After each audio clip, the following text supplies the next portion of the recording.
ambassador of giving. Walt?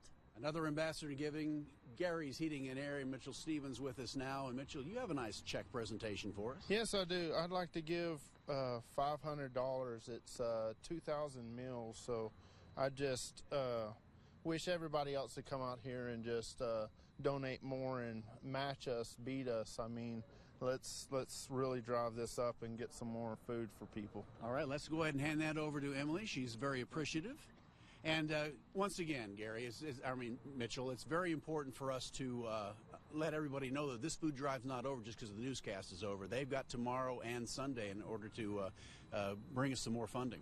Yeah, and especially since the weather's, so decent. So get out there, get in, bring some food in, bring some money, whatever it needs, whatever you got to take, just get out here and get them, help them out. All right, well said. Thank you so much, and thanks to Gary's. Thank you. All right, thank you. All right.